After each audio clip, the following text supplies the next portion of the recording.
Hello, and welcome to the sixth episode of the third season of the Bitcoin Takeover podcast. I am Vlad, and my guest today is Gigi, who is an Austrian Bitcoiner, who is the founder of 21lessons.com, a website where he wrote 21 chapters about various aspects of Bitcoin, and also bitcoin-resources.com, where he actually accumulated some sources from where people can learn more about Bitcoin, which is interesting. I just took a look and feel like I have already learned something new. And Gigi, whom you can follow on Twitter at dergigi, Dergigi, is also passionate about the theory of Bitcoin being a living organism, which was first, I guess, formulated by Ralph Merkle. So we have quite a lot to discuss. Hello, Gigi. Hey, Vlad. Thanks for having me. I'm happy that we get to have this kind of spontaneous discussions in which we don't have any prior plan and we just have some common points which maybe are of interest for us. Yeah, let's see where this goes. I'm really happy to be here, and I'm excited about where this conversation will end up. It's always fun to talk about Bitcoin. At least for me it is. Okay, so usually the first question has to do with the reasons behind getting into Bitcoin. Because I guess you have to be either a libertarian or some kind of anarchist or kind of crazy to get into this and believe that it has any chances against all the odds posed by governments worldwide. Yeah, I think it's true. Full disclosure, I wasn't a libertarian before Bitcoin. So maybe the last criteria is fitting for me. Maybe I'm a little bit crazy to go into this full time. But yeah, here I am now. And it was a very long process for me. So it took me a couple of years actually to not ignore Bitcoin, and then it took me a couple of years to actually understand it in a way so that it can't be ignored anymore. I think it's I think it's a similar story for many people, but I also think that once you kind of understand it deeply enough, there's no going back in a way. I think just trying to forget what you have learned and going back to believing in fiat money, for example, is not really doable. It's like once you learn that Santa Claus isn't real, then going back to the previous state and just believing in Santa Claus again is really, really hard to do. Yeah, it's like Plato's cave.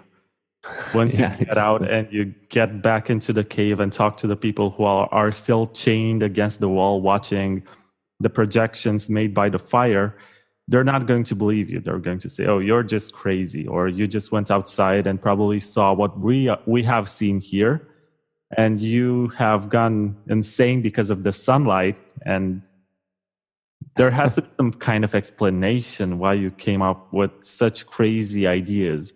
But I agree. Sometimes I think, what if Bitcoin went away tomorrow? What am I going to do with my life? Because it's hard for me to get back to trusting the government and believing that change in politics can happen by voting out certain politicians and voting in new ones.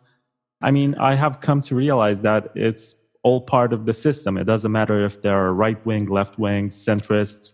They all preserve the same system. And by their ability to, change every 4 years or 5 years, depending on the kind of laws that you have in your country, they actually preserve the state, and the state never gets any smaller, regardless of what they promise. And at the end of the day, they just take away more of your freedoms and liberties. And that's an essential reason why I have decided to stick to Bitcoin. I guess at first I was in just because the currency of my country, which is not euro, like in your case, has a higher inflation rate. And the amount of money which I was making was losing value quickly over time. So it was a bad idea to store my money in the local currency, the national one. So I looked for alternatives, and you can either get dollars and euros, or you can look for something which looks much more promising if you look on the long-term charts and you see, whoa, those gains, man. Yeah, right. Orange coin number go up, right? That's what draws most people in. Yeah, and I think that's also very important. I think price is one of the most important metrics. But in general, I stopped caring about the price in a way, which is really healthy for me. I mean, there was a time, I think everyone had a time where you're up at 2 a.m. and checking the price every 30 seconds. That's really unhealthy. So I kind of forced myself to just ignore it. And I've been ignoring it now since the beginning of the bear market almost. So it's been quite a while since I didn't give a damn about price and uninstalled all trackers and all other apps that will tell me the price. But because you will be notified by Bitcoin Twitter and other sources, like other information sources anyway, if something crazy happens with the price. So that's good enough for me. But the question you ask, or the question you ask yourself, what would you do if Bitcoin went away tomorrow? I think that's a very interesting question. I come from a technology background, so I'd probably still be working in software. And before I went into Bitcoin, I had a big interest in free software, in the open source meaning of the word, like free Libre open source software. And so I'd probably work on doing that full time, which is kind of hard. It has a similar tragedy of the commons. I don't think it's that hard in a way to do Bitcoin full time, but I believe that doing Bitcoin properly full time, like without any shitcoinery or without any, how should I say, if you really want to earn money in a very honest way in Bitcoin, it's not as easy as people might think, I believe, but it's definitely doable. Well, everyone is a scammer, according to an article written by Michael Goldstein. Everybody wants to take your Bitcoins, and you're going to find lots of reasons to ask people to give you Bitcoins, just like, donating to this podcast, which exactly. I guess makes me a scammer. But if somebody donates to this podcast, you're going to get 50%, which also makes you a scammer. And from the 50% which I get, I'm going to give half to the Ross Ulbricht Foundation to give him a second chance, maybe in front of U.S. judiciary. So I guess that also makes him a scammer, but that's not really news. That's why he's in prison, right? No, I'm just kidding. Yeah, that's a great article. Like, everyone's a scammer is, I think, one of the I wouldn't say it's one of the best articles. I don't know. It's a mind-blowing article, because he kind of is right. Why would you part with any of your hard-earned satoshis if Bitcoin continues to increase in value, and if hyper Bitcoinization is a real possibility? So everyone who wants to scam you out of your satoshis by whatever way is a scammer. And it's a funny thought, and I think it's right in a way. But I already, for example, I bought several hardware wallets with Bitcoin just for privacy reasons as well. And I just recently, I just out of curiosity, I signed up for Saifedean's course, and I paid that in Bitcoin as well, because it was, I was traveling when I was paying it, and I didn't, like, it was in a way the most convenient thing for me to do, to just pay in Bitcoin. So it's really hard to hold on to your Bitcoins in a way. And I think, John Carvalho, Bitcoin Eralog, said this very well. He said that Bitcoins want to be free, and so it's really hard not to spend them or lose them or get hacked and so on. So it's funny how different this is in a way. Like in the real world, I think it's easier to hold on to things and just stash it away. And I think people are getting better with stashing away Bitcoins. And if you are really serious about it, you can also just time lock it away. And then it's very hard to spend.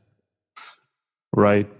I mean, the temptation of just thinking about, okay, so I have, let's say, 0.1 Bitcoin, which today means $1,000. And you see the new iPhone XS2 or something coming out.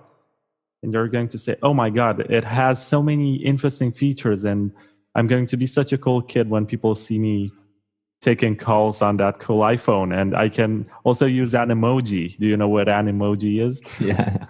I can also use the an emoji to post funny stuff on Bitcoin Twitter. And yeah, you can impersonate a shitcoin. You know? You can select the poop emoji and just impersonate any shitcoin you want. So that's fun. Impress the ladies like Katoshi.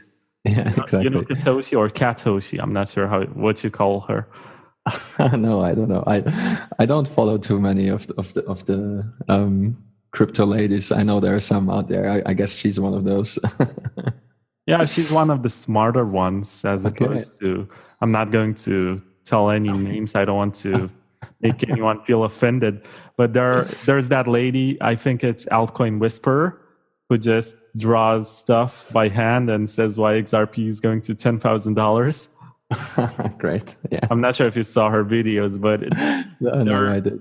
Equally hilarious as they are dumb. You just look at it. It's like the lowest denominator of entertainment possible, but you just watch it like it's a guilty pleasure. You know, it's all bogus. You know, you're wasting your time by watching it, but still you watch it just because you want to see how ridiculous it can get. Yeah. XRP and Ripple are 2 of the 3 words I've blocked on Twitter, so I don't see any of that content, luckily. Oh, so you're missing out, man. I can recommend to everyone to just do a little bit of curation in the online world. It will help you to stay sane. But it's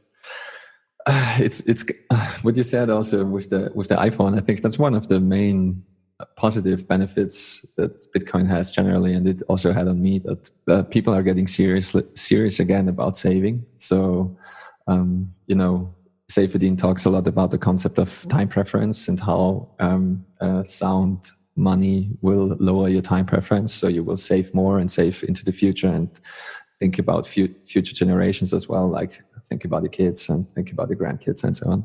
And I think you see that on Bitcoin Twitter already, that people say, their goal is to save like 5 Bitcoin because they have 3 kids. And so it's 1 Bitcoin for every kid and like 2 for their retirement or something.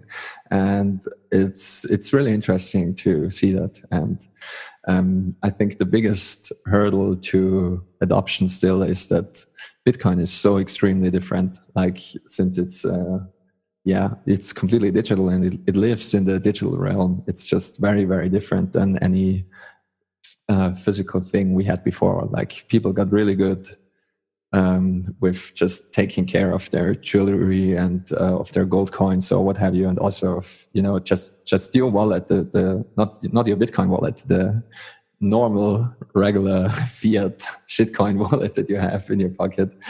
People are really good of taking care of that in a way. I mean, you don't lose your wallet every day, but as a counterexample to that, I'm pretty sure everyone forgets a password like once a week at least or so, uses the wrong email address or uses fucks something up in the digital world in a way. And I think we need to get better with that, and I want to focus my future career in a way on helping to create a world where everyone kind of knows how to, not only how to behave in the digital realm, but where you also have the tools that it's not as easy to lose your private keys, for example, or also where it's not that easy to just be stupid about security. Because again, I think in the physical world, everyone kind of knows to close the door and lock the door, and also lock your car, and don't leave any money laying around in your car because someone will see it in passing and just smash in your windows and they will steal your money. And I think in the digital realm, we have still a lot of work to do there. Let's put it like that. Yeah, I agree with you.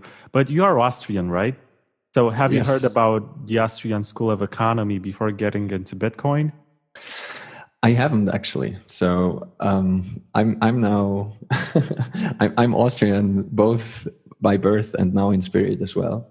And that's also something that's really fascinating for me. And one of my 21 lessons is actually about financial ignorance. And it's, yeah, my experience was, I mean, I had a pretty good education, I would say, but still, I didn't learn anything about money or economics. Like, I had some courses on economics, but you kind of learn stupid stuff in those courses. I mean, it's not really helpful. And how money works and why things have value, and, for example, why gold was used as money and so on and so forth. I just, like all the other people around me, never gave a second thought about how it is that we ended up in a world where this particular paper has this kind of money, and if another number is on the paper, it has like 100 times the value. And it's very enlightening to learn the history of money and the history of how certain rare metals evolved into money. And I think it's essential to understanding Bitcoin in a way, because if you don't understand all the properties of money and why gold was superior compared to all other forms of money, then you won't understand why Bitcoin is superior to all other shitcoins, for example. Right. And it kind of blows my mind to know that your government, even though it had it was built on the intellectual work of some of the most brilliant economists of this world, does not teach the students about at least some of the famous people who laid the foundations of the Austrian School of Economics. It's like they don't want you to know. They don't want you to discover. And even in my case, I did political science, which has an essential component and has some essential one-on-one classes in economics. And I had two professors, one who was doing macroeconomics and basic stuff like David Ricardo and Adam Smith, but she tended to be much more on this side of the World Bank and teaching us how economics works in there. And there was another one who was much more about economic thought, and he was about 60 years old, used to work at the National Bank, like the Central Bank of Romania. And there was one time, and I recall it and haven't forgotten it, when he asked us, did you know that money used to be backed by gold?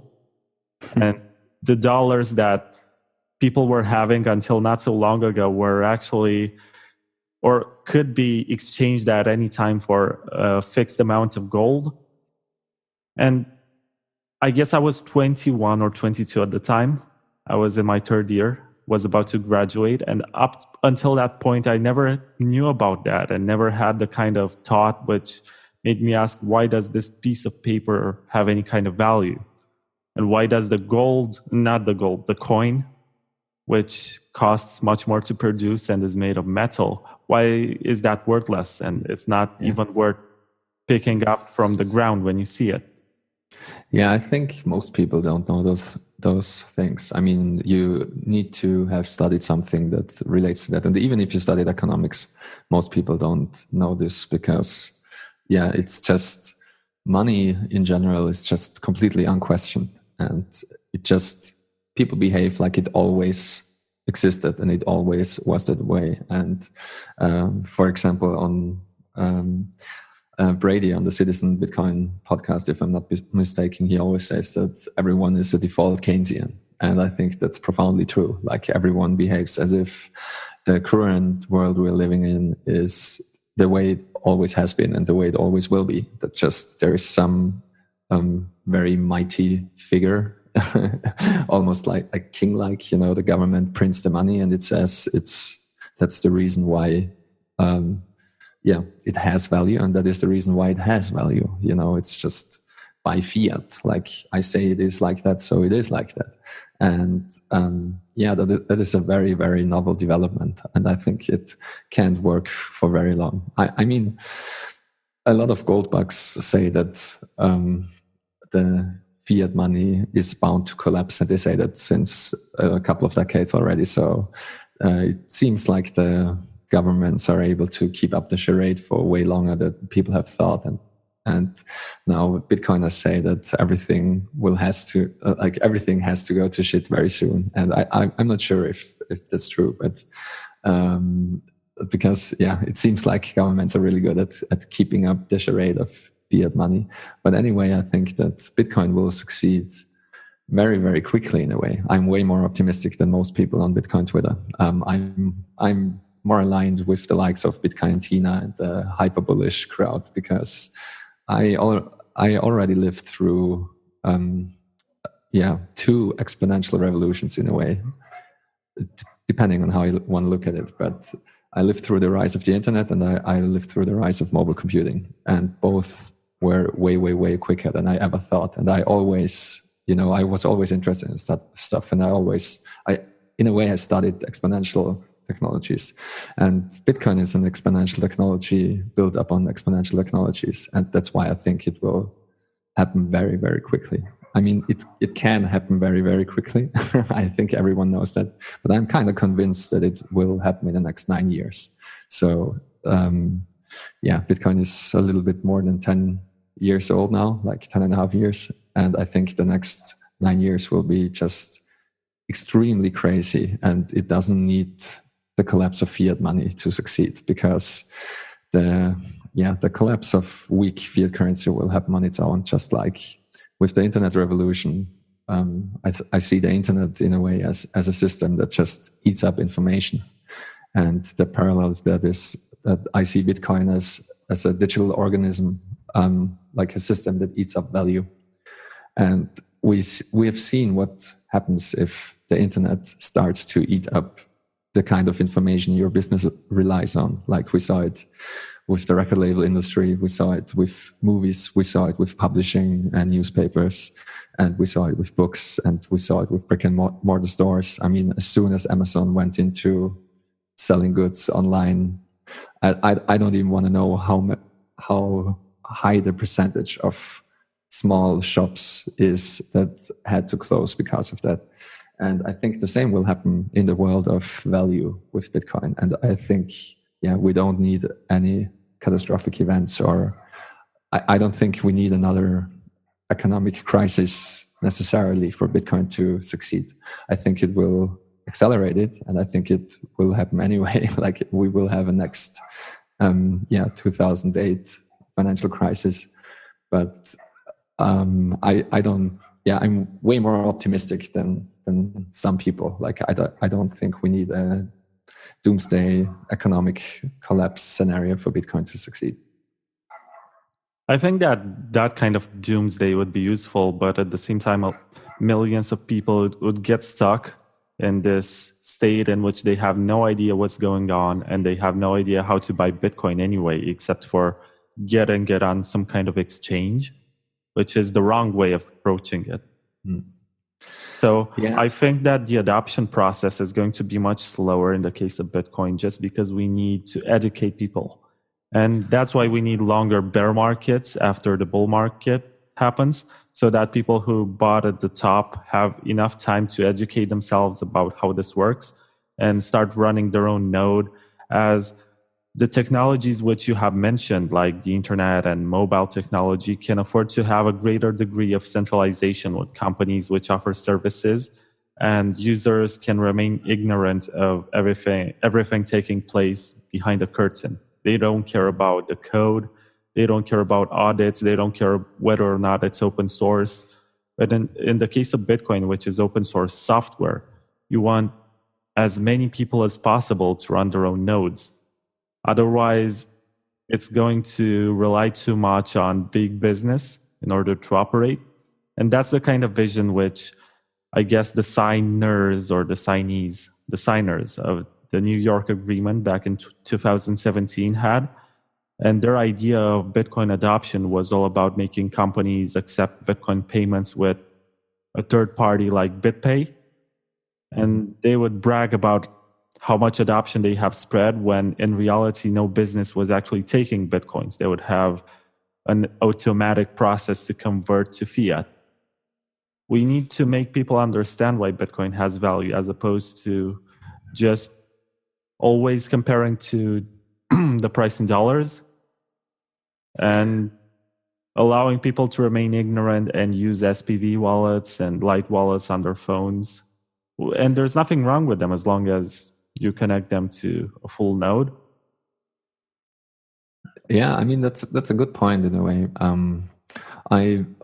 I tend to be more optimistic, and I think that adoption will happen, or at least can happen very quickly. And there are so many ways right now, like so many companies that are working on adoption. I mean, in the US, for example, you have Lolly, which is a cashback service. So you just shop normally using their app, and whatever you buy, you will get a certain percentage back in Bitcoin. We don't have that in Europe yet, at least not that I'm aware. But this will definitely help with adoption. So, I mean, there are similar services not related to Bitcoin, which just do saving, like it rounds up to the closest full unit value, like it rounds up to the next dollar value or to the next euro value. And it puts whatever it rounded up in a savings account, and you just have some savings that you maybe can go on a short holiday once a year or something.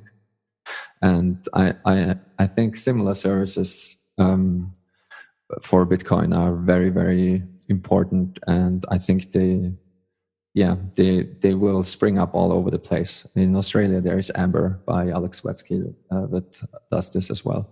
And then suddenly you will have Bitcoin and you will start saving in Bitcoin. And as soon as people have skin in the game, they usually educate themselves at least a little bit about this kind of weird thing that they have, like that the weird nerd friend recommended to install and use. And I think, what you said about the problems of adoption and people don't have an idea of how to buy Bitcoin, and buying it via an exchange is not the right way to do it. I completely agree, but I also think that exchanges are necessary, and they are some kind of Bitcoin bank in a way, and are a necessary evil. And I really like the idea that every Bitcoiner has to be kind of the steward of his close friends or of the community around him or her. And so if you just have friends that are interested in it or interested in buying Bitcoin, just sell them some Satoshis for like $20 or something. I mean, it's super easy to do. And if you're a Bitcoiner, then you kind of have a way of stacking sats anyway. So I would encourage everyone to think about doing that, because it really helps with decentralization as well. And I think that's there are ways around the problems you mentioned before. Yeah, usually I tell people to install Wasabi Wallet because it's also private and it's very easy to use. They basically nailed it in terms of interface. Yeah, I agree. It's really easy to use, and it's an advanced tool. It's like a power user wallet, but it's really nice to see what's actually happening under the hood in a way, because you have full control over your coins, and you have coin selection, and of course you have mixing as well. So it's a very good advice, especially if someone has to buy the Bitcoins on an exchange, and then you can at least mix them in Wasabi and put them into cold storage if you want. I also like Samurai, and I know that there was a lot of infighting going on Twitter last week or 2 weeks ago, when it was in the last couple of days anyway. And I think both are fighting the good fight. Like both Wasabi Wallet and Samurai Wallet are doing some excellent work to make sure that Bitcoin stays private, or at least semi-private, and also stays fungible on the network level. And they're doing good things. And Samurai Wallet for Android is an excellent mobile wallet as well. So I personally use Wasabi on the desktop and Samurai for mobile, and recommend my friends to use that as well. But again, I agree with you that there's still a lot to be done in terms of adoption. But I think in the short run, in a way, we could live with companies and exchanges and some other services being kind of the hubs of adoption. And those who are interested in this kind of stuff, they will also manage to educate themselves and maybe run their own node and at least be, at least come as far that they have ownership of their own keys. Because as we all know, if it's not your keys, then it's not your Bitcoin. And those are all important things to know. But maybe if I can go on a slight tangent there, it's also really, really, really hard to understand and really hard to do. The stuff you mentioned beforehand with when you learned about money and that money was actually backed by gold. I think a lot of young people need to learn this aspect of Bitcoin. Like young people, they know their way around the digital world and the digital realm, but they don't really know too much about money. And I think for the older generation, it's the other way around. They maybe know more about money and the history of money and why gold has value and so on and so forth. Because it's not too long ago that money was backed by gold, or you could exchange your bills for gold still. And what I'm getting at is that Bitcoin is such a strange beast in a way, because it lives in the digital realm, and I think about it a lot because it's seriously hard to understand. And I'm talking as someone who actually understands a thing or two about the digital realm, but everything is so different. It's just an alien realm. I mean, you can try to explain it with analogies, but these analogies will always fall short. For example, you can say that your private key, like your private key, is your Bitcoin, but that's not exactly true. It's way more complicated than that. You see, if I'm at your house, for example, and you leave me in a room with a couple of your gold coins for 5 minutes, that's probably not a big deal. You can come back and after a couple of minutes, and you see that your coins are still there and they're not in my pocket. So all is good. So we're really good with things like these in the physical world because we evolved to deal with things like that. But we have not evolved to deal with valuable stuff in the digital realm. And so to go back to that example, if you leave me in a room with the private keys to your Bitcoin wallet, like if it's the little card or the piece of paper which contains your seed phrase, then you're basically screwed already. I mean, I can take a picture, I have your coins. If I'm really good, I can memorize what's on the card and I have your coins. Or I take another piece of paper and copy them by hand and I have your coins. And sure, there is always ways around that. I mean, you can add an additional passphrase which is stored separately and so on. But that's not my point. My point is that we're not used to dealing with magic like that. And I think that's one of the hard problems to solve. And that's also like the focus of my writing in a way, is that I want to make sure that people know that this stuff is truly magical, because it's so different, and I truly think that it's just a different beast. And of course, magic can be dangerous, so I think it's important to frame it in that way. Yeah, I agree. It's different and difficult, and I have no idea how I can explain to somebody good practices to secure their keys if they have a lot of guests and if they happen to invite over people who are knowledgeable in terms of Bitcoin.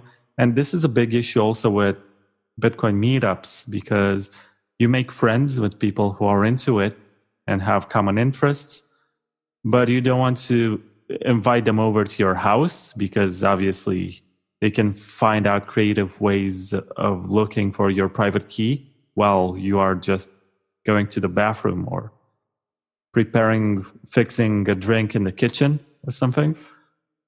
And I have also heard John Carvalho talk about the issue of people following you, because you never know when you leave this kind of meetup and they follow you home, and then they know where you live and they can kidnap you. They can do lots of crazy stuff. We're not prepared for this. And it's such a small phenomenon that people are not aware to protect themselves from it. You don't have communities which actually care about who follows you home, because the most they can do is, according to what they think, is steal stuff from your house. but it's not like they can steal your life savings, which you might be storing in Bitcoin, because usually people don't have a lot of money in their houses because they store their money in banks.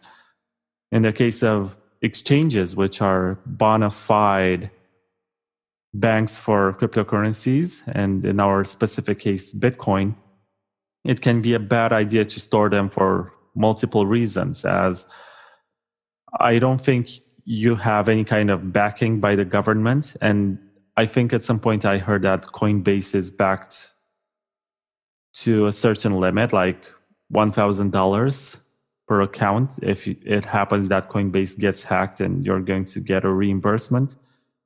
And also, it's a lot easier, I guess, to exploit some kind of security issue in an exchange than to rob a bank. And if you rob a bank, you're going to rob a local one, which doesn't have a lot of money. But if you get into the servers of an exchange, then you have access to a lot more money than you can probably launder throughout your entire life. Actually, that's a big issue now that I think about it. If you're a hacker and you can get access to all the coins on Binance, let's say, you're probably better off just taking one Bitcoin or something, because otherwise it's going to be a nightmare. Yeah, I don't remember who wrote the article, but I think there was an analysis done on, I think it was actually the Binance hack. It was called like the very patient Binance hacker or something like that. And yeah, that's a good point. I mean, if you manage to get your hands on a large amount of coins, then you will have to be patient, and because there is just no way to exchange all at once, all the coins at once currently. And yeah, I mean, you're probably better off being patient and waiting for the value to go up anyway. But yeah, what you said about physical security is absolutely true, and also scary, and also yeah, I think we will see that more and more, and I think we will have to reintroduce what we learned in the physical world in a way. I'm just not sure if it will be banks and also safe deposit boxes and so on, because as I said, things just work differently. I mean, if you put your seed phrase in a safe deposit box, if someone who works at the bank just looks into the safe deposit box, then your stuff is already gone. You know what I mean? Even though the stuff is still there, like the card is still in the safe deposit box. So, I mean, more modern cryptographic solutions to the problem would be to set up multi-signature solutions. But of course, that's not easy to do. And it's also not easy to choose the correct multi-signature protocols in a way, like how many keys do you actually need, and how many keys of those will you need to unlock your Bitcoin. And I mean, the most popular currently, I guess, is 2 out of 3 multi-signature. But then again, there comes the question, who do you give the custody of your keys? I mean, is it just friends or family, or do you use like a custody service? I mean, those services are popping up left and right currently. And the problem remains that it will create a honeypot of keys, you know. And I know J.W. Weatherman, who, I mean, people have differing opinions about him, but I think a lot of the stuff he says is true, or at least going in the right direction. And he says that he doesn't think that custodians of keys, even if it's multi-signature, it's not the best idea, because you create this kind of honeypot. And it might be better to just put one of the keys in an envelope and hand it to your lawyer, for example, because they are obliged to take care of it and take custody of that, and so on and so forth. I mean, I'm not an expert in these matters, but I think it's interesting and it's a fascinating topic. And anyone who is interested in this kind of stuff, I also recommend going through Jameson Lopp's list of physical assaults on Bitcoiners, because it's it will help you to stay vigilant and maybe also a little bit paranoid. I mean, I've never thought about, people following home from meetups and so on, because I haven't been to many meetups yet, and also not to too many conferences. But I since I'm kind of in Bitcoin full time now, I plan to visit more conferences, and I think it will also be more difficult to stay anonymous, or at least pseudonymous, because so far I haven't doxed myself too hard yet. I mean, as you said, I'm from Austria. Okay, that's kind of doxing myself a little bit, but I'm usually traveling a lot, and I've been all over the place. And the other thing that people know about me is my Twitter handle, and that's basically it. But if you go to a conference, at least you dox your face, so people take pictures of you and they see you, they know how you look, and it's kind of hard to stay anonymous for long, or pseudonymous for long. And I know that other people have this kind of problem, and some people even decide to stay completely in the online world for that reason, and just don't go to any meetups and don't go to any conferences. But I think it's also important to meet people in real life in a way, and work with them in a more serious fashion in a way. So I don't know what to do about that, to be honest. It's not an easy issue to fix, as I don't think we have had anything similar in our history. Yeah, it's kind of a weird new world, and it's Marty Band always says Bitcoin is like the expanding universe, and we try to discover new bits and pieces of this expanding universe every day. And I think that's really true. I think that Bitcoin, since the beginning, it kind of took on a life of its own. And you can also see that since the narratives around Bitcoin have changed, and also people that worked in Bitcoin or with Bitcoin very early on still had at least from our point of view now, a really bad and wrong understanding of Bitcoin. And I think that's what keeps it very interesting and fascinating, because I think what we currently think we know about Bitcoin will be very different in 5 to 10 years. And that's a very exciting thought. But at the same time, we should not be expecting for Bitcoin to change too much in the next 5 to 10 years. Maybe that we're going to have Schnorr signatures and the Lightning Network is going to be bigger. Maybe that we're going to have a layer 3 for tokens. Yeah, of course. But that's not what I mean.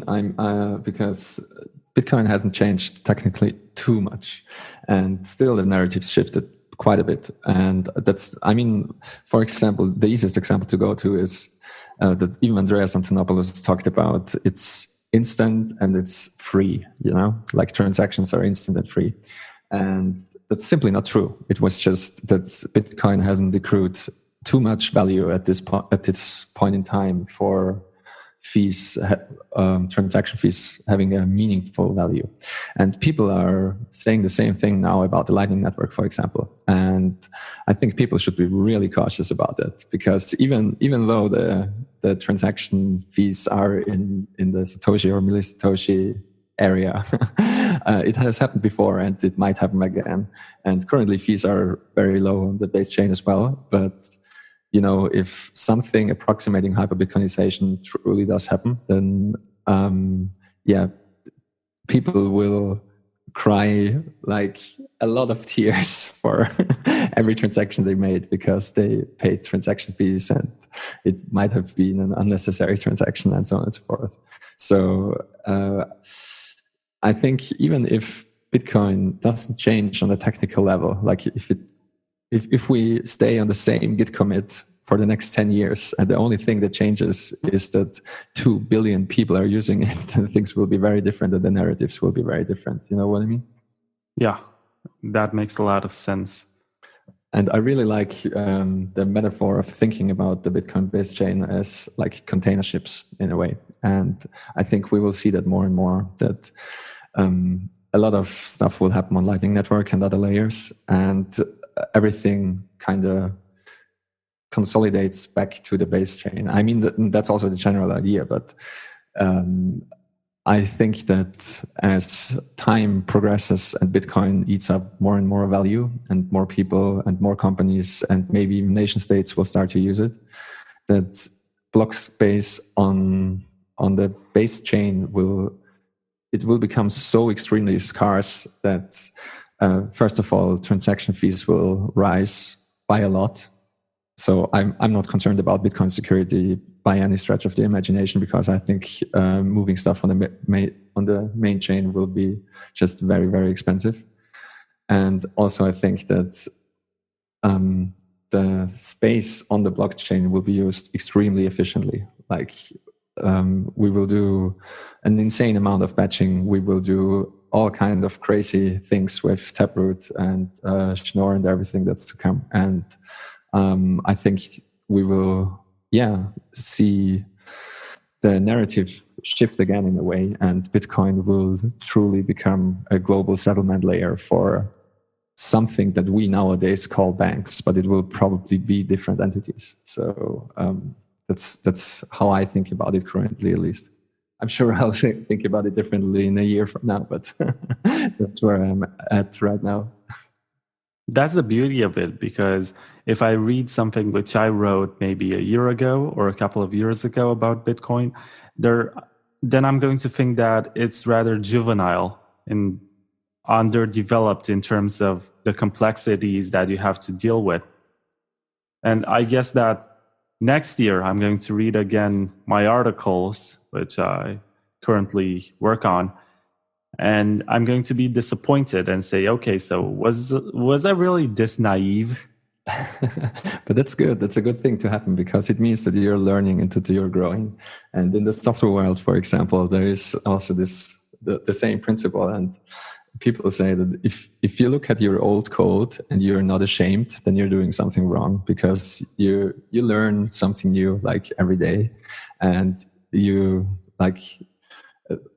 understanding of everything will evolve in such a fashion that every code you've written like 2 years ago, you look at it and you will be ashamed in a way. And I think it's similar here, that as long as you're learning, then your understanding of the whole system will evolve. And if you look back at it and it's a little bit naive, then I would say that's a good thing, because you learned a lot. So let's talk about that Ralph Merkle theory, of which you have also decided about which you have decided to talk about in the upcoming Bitcoin Takeover book. And it's about Bitcoin as a living organism, right? Yeah, exactly. Yeah. So I have like 5 or so articles I'm currently working on, and I'm really bad at finishing them. And one of them is looking at Bitcoin as a living organism. I haven't decided on the title yet, but maybe this will be the title. And I really like the work that Brandon Quidham has done as well, because he looked at Bitcoin also as a living organism, and he chose the analogy of a mycelial network, which is the mushroom fungi network that underlies the tiny mushrooms you actually see bursting through the ground. And he says that Bitcoin is the mycelium which is underground and shifts nutrients from place to place, and also helps the forest grow and helps to provide chemicals and nutrients and other things in the forest. And it breaks down like dead branches and dead leaves and dead insects and so on and so forth. And as you said, Ralph Merkle was the first one who said that Bitcoin is a living organism. And the passage it was actually a paper on DAOs, so on decentralized autonomous organisms. And the DAOs have a really bad reputation because of Ethereum now, because the first big DAO that was launched in Ethereum had a big bug in it, and it led to the fork of Ethereum into Ethereum and Ethereum Classic. And so it was a huge shit show. But I still think that DAOs are a neat idea, and Ralph Merkle did so as well in this paper. And I really like the analogy of Bitcoin as a living organism because I think it's kind of profoundly true. And I also know that people say the same thing about the internet in a way. They didn't necessarily say that it's a living organism, but they made it. Yeah, they made analogies to it, analogies to the brain, for example, and they said it's like a global mind and the global brain, and so on and so forth. But I also think that it is kind of true, you know. It kind of is. It behaves like a hive mind in a way, and you can see that manifest in all kinds of phenomena. I mean, I think Wikipedia is undoubtedly the knowledge base of the hive mind in a way, and you can also see various reactions globally that you would otherwise only see in biological systems. Like, I mean, we can bring it back to Bitcoin as well, because that's also something I will write about. Or, I mean, I have already written about it. I just haven't published it yet. But we saw it a lot with the toxicity of Bitcoin maximalists. And in a way, I see Bitcoin maximalists as the white blood cells, the immune system of Bitcoin. And I mean, it's only one part of the immune system, obviously, but they act as agents that speak up whenever Bitcoin is attacked. But as in biological systems, you can also have autoimmune diseases. And what happens there is that your immune system attacks yourself, like the immune system attacks the living organism itself, even though nothing is really wrong. And I think we saw that a lot on Twitter. I mean, maybe not a lot, but we see it from time to time that the hive mind overreacts and people get attacked for almost no reason, and the mob will come after you even though you haven't really done anything wrong, I would say. And I think it kind of helps to explain certain phenomena, to look at it through this kind of lens. And another example would be that usually living systems have multiple systems that kind of do the same thing in a way. Like you have a natural redundancy. And for example, we have two circulatory systems. We have one that circulates blood, one that circulates the lymph. I don't know how to say it in English. It's probably lymphatic fluid. And we also have a respiratory system and so on. And I think it's fascinating to see Bitcoin evolve and the same thing happening there in a way, because Bitcoin is in a way decoupling from the internet. I mean, not really, but at least there is the potential that it decouples from the internet if it needs to. And you see that with all kinds of projects now. I mean, people are working on mesh networks like never before, because now suddenly you kind of need it, you know what I mean? And you also have Bitcoin transactions broadcast via radio, for example. And you also have Bitcoin transactions broadcast via satellite, of course. And I think we will see those developments continue. And this is, similar to what is happening under certain circumstances in biological organisms. So I think it's a nice way to think about Bitcoin. I have heard people compare Bitcoin to an artificial intelligence. I have heard people call Bitcoin some kind of alien technology or the invention of a time traveler. So I guess your biological analogy makes a lot more sense than a lot of the crazy stuff which I get to hear or read on a daily basis. Yeah, I mean, it's very easy to go overboard with the analogies or go really crazy. You know, I mean, I know the theory that Satoshi was a time traveling AI and went back in time to invent Bitcoin, so that the machines have something to, you know, take over the world in a even more serious fashion, because they now can easily do economic activities autonomously and so on. I mean, it's fun, but it's not very realistic or not very helpful, except for, you know, maybe a future science fiction book. But I think some analogies are really very, very helpful. And I mean, the biggest analogies we for Bitcoin we had so far is it's digital gold. And I think that's very helpful to think about it, but it's only helpful to an extent. I mean, you kind of have to know why gold is valuable and so on and so forth. But people kind of know that gold is valuable, even if they don't really know the reasons. They kind of get it that, yeah, if you have a bar of gold at home, then that's a good thing. And the second one I really like is that it's free speech money, because people also kind of know what this is about, especially if you're embedded in the online world a little bit, and you realize that people are getting deplatformed and censored left and right. And there are so many YouTubers that just get demonetized or deplatformed, and people are getting banned from Twitter and Facebook and all the other big platforms. So if you ever ran into that problem or experienced it yourself, then you kind of know the idea behind free speech money. And I think those two things, like those two analogies, they really help to think about Bitcoin in a proper way, because on the one hand, it's really valuable like gold, and it has reasons, very good reasons why it's so valuable. I mean, it's the store of value proposition and so on and so forth. And on the other hand, the free speech money is really about the censorship resistance of Bitcoin. Like it's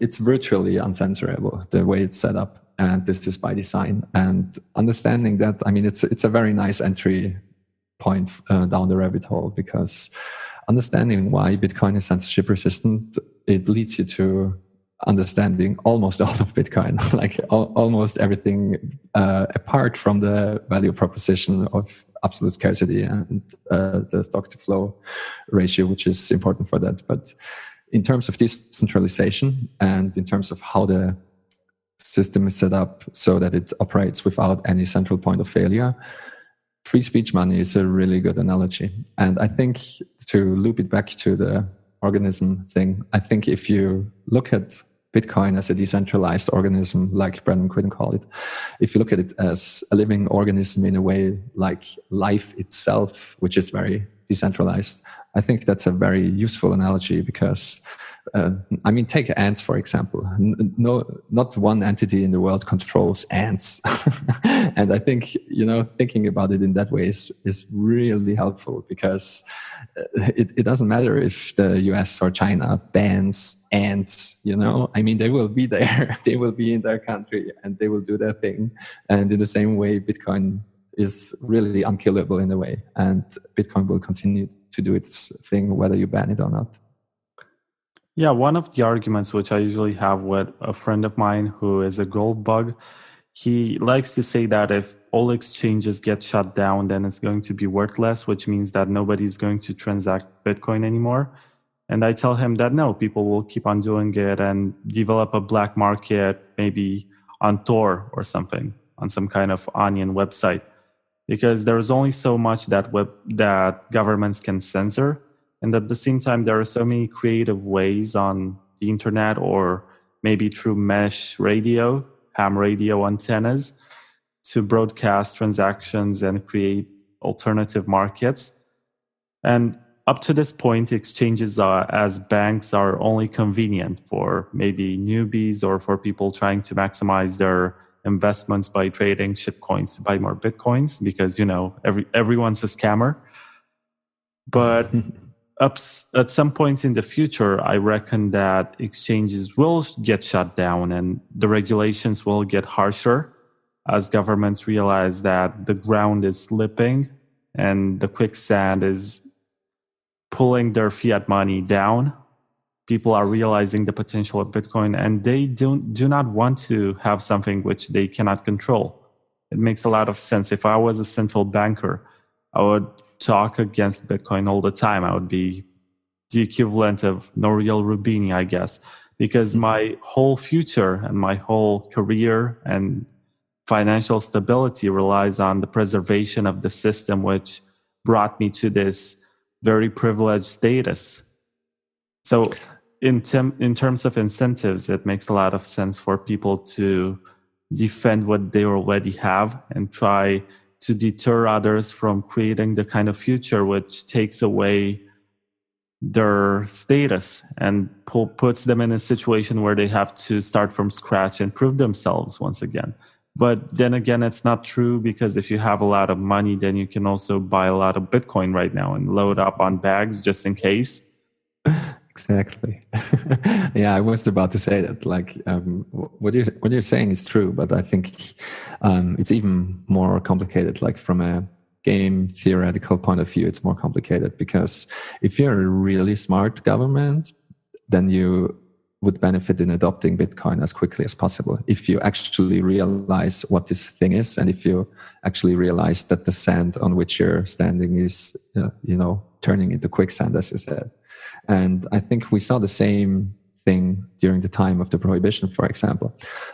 Like, if you want to outlaw brewing beer or making wine or making vodka or schnapps or whatever, you can do that, but it's really hard to enforce. And if you're actually truly smart about it, you introduce taxes on those kind of goods, and then you're way better off. And we see it happening the same thing now with the quote unquote war on drugs, or at least war on marijuana. I mean, in the US, those states that legalized marijuana, they have a booming industry, and it's good for the state, and like, it's good for the government as well. And I think if you realize that Bitcoin is actually a contender to your power and to the power of central banks and to your ability to print money, I think outlawing it and fighting it is in a way the worst strategy you can pursue. And I think we already see this kind of realization maybe around the world, I don't know, but at least in the US, in the congressional hearings that happened the last couple of weeks, and also the hearings in the House of Representatives. There are some politicians already that kind of get it, and they at least realize what Bitcoin is and what the potential of Bitcoin is. And they're not talking about outlawing Bitcoin. I mean, some of them are, but they haven't understood a thing. And my opinion about it is, yes, you can outlaw Bitcoin, but it will only hurt yourself. It won't hurt Bitcoin. And that's, again, I think, very helpful to think about it as a global organism that lives on the internet. Because, okay, maybe you can outlaw it, but it effectively will not outlaw it in your country. People will still use it, just like people still brew beer at home. I mean, you don't need much to brew beer, to just create alcohol. It's very easy to do. And also using Bitcoin is very easy to do in a way. I mean, if you know what you're doing, but it's the same for brewing beer. You need any access to the internet. And as you said, you can go over Tor and nobody will ever know that you had anything to do with Bitcoin. But it's even more complicated than that, because it can be even easier. I mean, you flip a coin a couple of times and you have a private key, and you can just generate addresses out of that by hand if you have to, and tell people your addresses, and they can send Bitcoin to you. So it's not even bound to any type of technology in a way. It's way more beautiful than that, and it's way more resilient than just, people say that, what if the government shuts down all electricity, for example, or what if you don't have access to a computer? It doesn't matter for Bitcoin. You can still have access to it in a way. And I think, again, if you're really smart about it as a government, you try to be the first one to adopt Bitcoin in a really big and meaningful way. Just like, for example, the Nordic countries in Europe, they were the first ones to adopt broadband in a really serious way. And we saw a lot of technological innovation happening there because people just had excellent access to the internet there, and a lot of new industries were spawned, and so on and so forth. So I agree in spirit with what you're saying, but I think the execution is way more complicated, because, as I said, if you decide to ban Bitcoin, then I think you're only hurting yourself. Also, sometimes I think about this kind of scenario where it's illegal to mine Bitcoin and we all run. So let's say that these big plants where they put together mining rigs, actually they're not called plants, but wait, I forgot the word for it. It's like a conglomeration of miners, a pool. Okay, it was so easy. So we no longer have pools. So we're going to run from our computers, the mining rigs, like on our laptop on Tor. And there's going to be millions of users just being on Tor mining Bitcoin. And that would be like the ultimate decentralization, because if governments decide that, it's wasteful to use energy to mine Bitcoin in these industrial facilities, then people will do it from their own homes. And there's going to be just as much hash power. And there will be no way to determine, maybe except for the amount of data which gets sent. But then again, the blocks are only 1 megabyte in size. So that will not make much of a difference. You might as well download porn from torrents so they don't get suspicious. Yeah. I think there is a lot to unpack here, actually. But I think, what you said in essence is absolutely right, because again, it comes back to enforceability. Just like if you want to stop everyone from brewing beer in your country, you will have to perfectly surveil everyone all the time, because people are able to, piss in a cup and take some, I don't know what, sugar and use that to create alcohol. And people do all the time in prison, you know what I mean? And it's the same with Bitcoin. It's really, really hard to enforce any ban of Bitcoin. And like you said, also with mining, you can mine. That mining actually is the only thing where you can be perfectly anonymous in Bitcoin, because you can, in theory, set up a mining facility or just set up a small mining rig, put it somewhere where there is excess energy or where there's any energy. And it doesn't have to be on the grid. So it's not something, I mean, you can go to a waterfall, for God's sake, or to any river and generate electricity there with a small device and plug in your mining rig there, even if it's just small. And you can, I mean, if you're big enough, you can just mine Bitcoin on your own. And if you're small, you can join a mining pool. And also with, there's development on all fronts, like with Betahash and other mining protocol developments, you can be perfectly anonymous and get Bitcoins that way. So there's literally no way of stopping people from doing that other than a perfect authoritarian surveillance state, which, I mean, I know some people argue we're living in, but I'm not as pessimistic about it. And you would have to have total control over your population. And the closest to total control we currently have is China and arguably North Korea. And North Korea arguably is buying Bitcoins. I mean, not the population is, but the leaders are. And in China, they tried to ban Bitcoin. I don't know, I lost count, probably 50 times, and they never really succeeded. I mean, people are still using Bitcoin in China. And I mean, you can probably land in prison or worse there, and people still do, because it's almost impossible to enforce. And yeah, I tend to be very optimistic. And I think that the people running the proper governments, quote unquote proper, of the world, they're probably way smarter than most people give them credit for.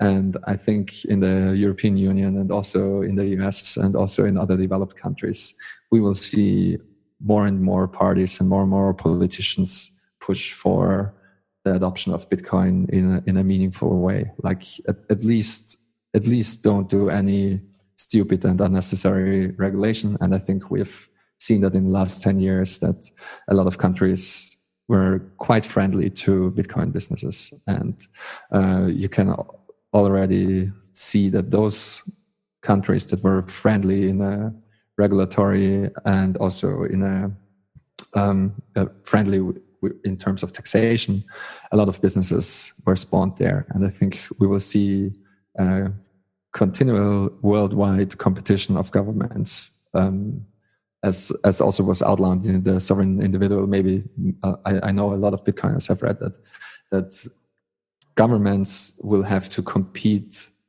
for citizens, and governments will also have to compete for companies in a way. And I think Bitcoin helps with that, because it's a global phenomenon. And if the country you were born in isn't happy with you creating a Bitcoin business, then you will just pack your stuff, move to another country. It's very easy nowadays, I would say, and start your business there. Right. Also, I was thinking as you're talking about this situation where we get maybe a political party which is friendly to Bitcoin at the European Parliament level, or independent politicians among Bitcoiners here in Europe who run for office and make sure to preserve the legislation at a reasonable level. Do you think that's feasible in any way, or do you think it's just a good idea to be passive and let them be clueless and not understand what's going on? I think it's already happening, and I think nobody has any power over that in a way that you could even say we will have to keep politicians clueless. First of all, there is no we really. And second of all, I think a lot of politicians are interested in Bitcoin for whatever reason. I mean, for the same bunch of reasons that people on Bitcoin Twitter are interested in it. And I think we see that happening already. I think there are a bunch of Bitcoiners in politics. And I think this will continue to increase. I mean, it's like saying 20 years ago, should we stop politicians from using the internet? And do you think there are any nerds that use the internet in politics? I think it's the same all over again. It will just happen naturally, and people will see why Bitcoin is useful, and they will start to adopt it, and they will start to use it. They will start to save in it. They will start to understand it. And there is just no way of stopping the adoption in that way, because I truly believe that it's virtually impossible to kill Bitcoin at this point.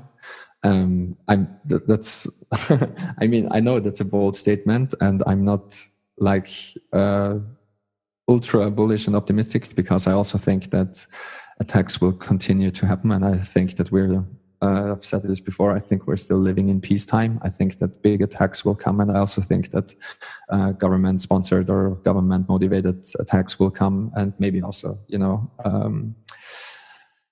other big players like big banks or even a conglomeration of banks will try to attack or undermine Bitcoin. And I think we had plenty of attacks in the past, but I think even bigger attacks will come. And I mean, there are a lot of attack vectors and a lot of things that can go wrong in a way. And I'm not only talking about physical attacks, as we've seen. One of the biggest attacks on Bitcoin was a social one with SegWit2x and the push from the industry side to change the consensus mechanism or the consensus rules of Bitcoin in a hard fork way. And I think, we will have to be very vigilant, and we will have to, in a way, stick to our guns and make sure that Bitcoin stays true to its essence and Bitcoin stays decentralized and uncorruptible. But as it is now, I'm like, having said all of that, I'm very, very optimistic that Bitcoin can't be killed. Also because it has a very good track record, and I think it's way more resilient than most people think.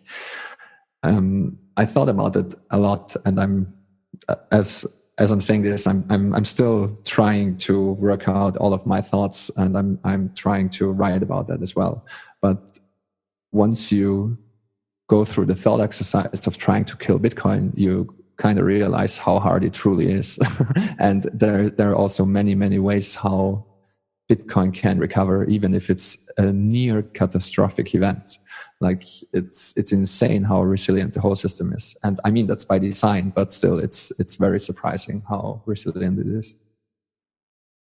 What is it like to be a Bitcoiner there in Austria? Do you know people who are also into Bitcoin, or do you have places where you can go and maybe buy lunch or grab a beer or get some kind of accommodation like an Airbnb or a hotel room? I'm asking because I have seen this kind of experiment being conducted worldwide, and some places where you'd expect to be a lot of adoption actually have a lot of skepticism. Even Silicon Valley, where it's more likely for people to ask you for some kind of shitcoin, which is basically an ERC20 token that was printed specifically for that business to make discounts, like, tokenization. It's more likely to be able to pay in that than in Bitcoin. Yeah. That's a really good question. I'm not sure if I have a good answer for that. The main reason is that there are multiple reasons in a way. I recently moved, so I'm really out of the way now. So I don't talk to anyone about Bitcoin except for my girlfriend. And, that's limited to like 10 minutes a day. Otherwise, she wouldn't be my girlfriend anymore, probably. But I have a bunch of people which I got into Bitcoin, actually. And I sometimes meet them or sometimes talk to them. And I mean, to be honest, the last probably 2 or 3 years, it was one of the main topics we talked about. And they're really interested, and all of them are, kind of nerds with a computer science background and so on and so forth. But I actually don't know too many Austrian Bitcoiners because like 90+% of my waking hours are I am in cyberspace and not in meat space, so it doesn't really matter where I am in the world. I talk to the same people, listen to the same people, and write with the same people wherever I am, and all of them are cartoon avatars on Twitter mostly. So it's really interesting from that point of view as well. I know that there is a Bitcoin scene in Austria, and a lot of people also go to Switzerland because Switzerland is a hotbed for Bitcoin and other cryptocurrencies. I would say especially other cryptocurrencies. I mean, there's a lot of shitcoinery going on in Switzerland. But I don't know. I think, again, to come back to how it was with the internet, I really think that in a couple of years, you probably won't need meetups anymore. Like, there was a time where the internet just got started where, you would have meetups in the same way. But everything went so quickly that it wouldn't make sense to meet with a group of people that use the internet. You know what I mean? It's kind of, it would be kind of weird. It's weird to think about that now. I mean, you have special interest groups, and I think we will see the same thing happening in Bitcoin. And I think it kind of is already happening. I mean, you have those people that are really keen on understanding the economics of Bitcoin, and they will be reading Mises and Rothbard and other Austrian economists, and they will be deep into the Austrian economic side of things. You will have some tech guys that are really keen on developing some tiny part of Bitcoin further. Maybe you have some Bitcoin core developers that develop on the base chain. Maybe you have a group of people that are dealing just with privacy issues, like you have now with the Wasabi and Samurai guys. And I know there are plenty of other people working on other CoinJoin and mixing and privacy technologies. And you will also have, second and third layer developers. And I'm pretty sure there will be huge communities building around that. And I think it's already happening. You have Lightning workshops and Lightning hack days, and you have meetups that are specifically just for Lightning developers. And so I think, depending on where you are in life and where you're coming from, like if you're a tech guy, you're probably most interested in Lightning. If you come from an economy background, then you're most interested probably in the value proposition of Bitcoin and the monetary and economic aspects of it, and the second and third layer effects, like the second and third order effects of what would happen to the global economy if Bitcoin really becomes the new gold standard, and if we're living in the world of the Bitcoin standard, and what would the second order effects of hyper Bitcoinization be, and so on and so forth. So I think it will get more specialized as adoption increases and more people care about Bitcoin. That was a very long answer, and the short answer would be, I don't know how it is to be Bitcoin in Austria. I just know how it is to be a Bitcoin on Twitter. Oh, okay. I also don't have anybody in real life to talk about Bitcoin.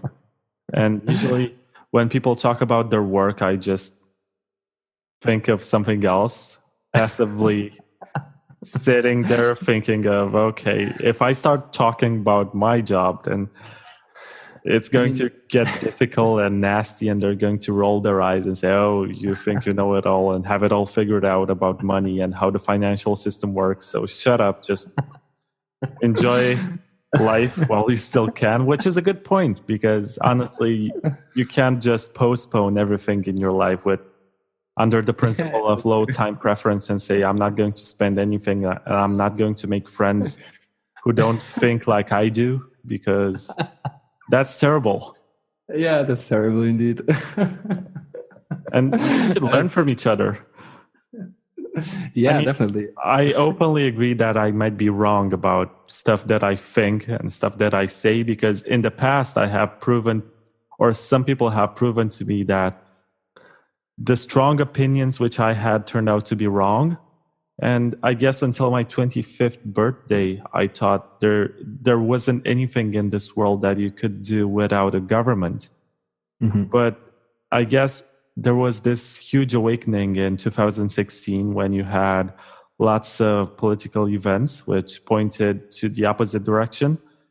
And when you don't like what's going on, even I don't care if you like Trump or not, or what your view is on the European Parliament, I have realized that as long as you have this functional democracy where your freedom, like your basic liberties, are preserved, you're better off without the state. And you can actually live without social security. You can actually live without anything that your state provides to you, granted that you can pay for it. And once you realize that you have a free market out there which waits for your participation, and you can actually contribute to a smaller economy which is not distorted by the government, or is distorted because it could have been bigger, but is in many ways purer, and people have a greater incentive to be honest because they know that their reputation is everything that they got. It's not like they have any kind of institution owned by the state to back their claims and provide that social component which makes people trust it. A lot of people go to a hospital just because they know that it's owned by the government and it offers services which are based on their medical insurance. But I went throughout the past year to private clinics whenever I needed anything, and I've actually paid less than I would have if I opted in for the government's social security system for health insurance, because I only paid when I needed it. I didn't pay like a fixed percentage of the income. Yeah, I mean, those are such hard problems, and it's so difficult to talk about them because, in a way, I agree with what you're saying, but I also come from a country where we have a working social security system, and we have kind of a safety net which you can fall into whenever life cuts you off at the knees, you know. And I think that's a very good thing to have. But as you said before, the state and systems like it, they don't tend to get smaller. So there's always the problem that once you have such a system in place, that it grows and grows and it becomes very inefficient. And what started as a very nice idea, which is, I mean, you will always have some people that, for whatever reason, are not able to make money or are not able to make any meaningful amount of money so that they can live properly and have the basic needs met. I mean, you will always have like 10 to 20% of the population. You will always have disabled people. You will always have like people that are so low in IQ. And I'm not saying that IQ is everything there is to it, but you will have people that will have just difficulties to do the most basic things, even though they are not mentally challenged in another way. And so I'm very pro private hospitals and competition, and I'm very against government intervention. I mean, obviously, since I think everyone who has been in Bitcoin for a long while kind of realizes that historically central planning and government intervention is just a catastrophe. But the problem remains that you will always have a certain percentage of the population that you will need to take care of. And I also know, I mean, there are arguments that the free market can take care of that. But I've just been to the US for 3 months, and I'm not convinced that the US did a great job of that in a way. I mean, I've been in San Francisco, for example, as well. And I mean, you know, again, it's a complicated issue, and I don't claim to have the answers, or I don't even claim to exactly know what I'm talking about. It's just, I was coming from Europe. I was stunned about the level of poverty in the US, and also the just amount of homeless people, for example, in San Francisco, but in other places as well. And I'm not convinced that removing all safety nets in a way is the best idea. But again, I actually don't really know what I'm talking about. It's just as someone from a functioning country with a functioning social security net, it's interesting to see how it is in other countries. And in Austria and also in Germany and generally in Central Europe, we kind of have, I'm not sure if it's the best of both worlds, but we at least have both worlds. If you can afford a private clinic and if you can afford private healthcare, then you get that, and you'll get better service, and you'll get better doctors, and you have low waiting times, and so on and so forth. You just get better treatment in general. But the treatment that everyone gets is really, really good as well. And even if you're living on the street, you can go to any hospital and you will be taken care of. And in the US, for example, I mean, just if for whatever reason you currently don't have any income and you break your foot, and it can be a death sentence in a way. And it can be, both economically and also physically, because maybe the hospital just isn't able to take care of you. And all of those are very difficult questions. But before I go deeper into that, I thought it was really funny what you said, that you don't have any real life friends in a way to talk about Bitcoin. And I'm currently in a way in a similar situation because I just recently moved. But I think there's also always a way to talk about Bitcoin because it touches so many things, and you can talk about Bitcoin even without talking about Bitcoin. And I just recently had a conversation with a gentleman who was probably like 60 years old, and he was complaining that just the money doesn't hold its value. You know, he just was complaining that everything gets expensive all the time. And he remembers a time where, you know, a certain amount of euros bought you that, and now you don't even get like 1/10 of it, and so on and so forth. And in a way, what he was doing was talking about one aspect of a problem that Bitcoin solves. And I talked to him for like an hour or so without ever mentioning Bitcoin. I was just really curious about his experience and how he sees those things without knowing anything about Bitcoin or Austrian economics. And I think there are ways to talk about Bitcoin with almost anyone. And the other thing you touched on, which I thought also is interesting for Bitcoin, and the thing we talked about before with staying anonymous and pseudonymous, you said that once you are in a like free market competition environment, your reputation matters a lot. And once you move away from government dictate, then all you have in a way is your reputation. And I think that's also really cool in the Bitcoin world, because I mean, we're having this conversation right now, and all I have is my reputation, because you don't know my background really. You don't even know my name, and all you have is my Twitter handle. And I think that's so cool to see in Bitcoin that all kinds of people are taken seriously, whether they have a PhD or some other background, or whether they are a stupid cartoon character on Twitter. And I think that gives me in a way that gives me a lot of hope about humanity, because people are really good at figuring out where the value is in a way. And I think that's something to be cherished, and that's also one of the main reasons why I decided to not dox myself just yet. I want to stay anonymous as long as I can, but it will be hard. Okay, so let me get back to the idea of nationalized healthcare. I have nothing against it, and I guess if I was to talk trash about it, I would be hypocritical, because during the first years of my life, I went to the hospital and never worried when I broke my arm whether or not I should be paying, because I just presented my ID and my parents were working and I was a teenager. And that was enough information to not get asked for any kind of money.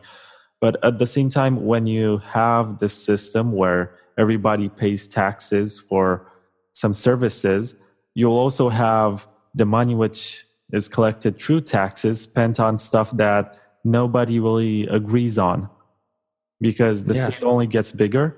And this is just my theory. I guess it could be flawed and it might not be like this. But if you went to local communities and you had the mayors, for example, organize and say, let's collect this percentage of the income to maybe fund the hospital and give free education to our children and not make any kind of discrimination between them and give them a free meal while they're at school, I guess people would agree and they would say, okay, I agree if I'm wealthier to give out more money to help that poor family because they deserve a better chance, and my child must grow in this kind of environment where we are solitary with each other and we are charitable. But if the mayor went on and said, let's collect money for mass surveillance and for military activity and whatever nasty stuff the governments do, then nobody would want to give them money.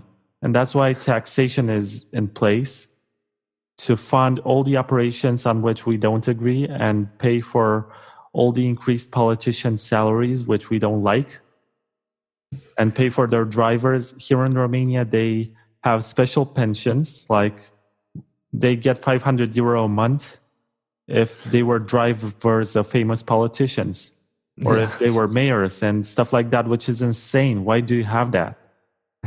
Why do I have, as a taxpayer, to support so many special pensions for war generals and for a lot of people who maybe own confidential information about famous figures, and they are basically bribing them to retire early and get free money from hardworking people just so they don't reveal the kind of information that they know?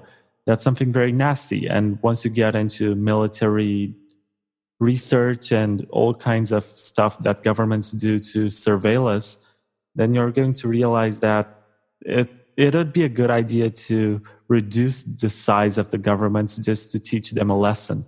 Because they exist just because we as people have agreed that they have authority.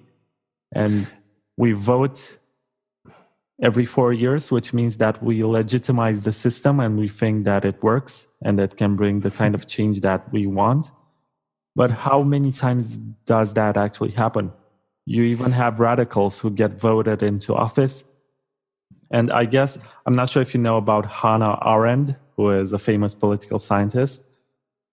I know her, but name at least, Yeah, she said that the revolutionaries of today will be the conservatives of tomorrow once they win the elections.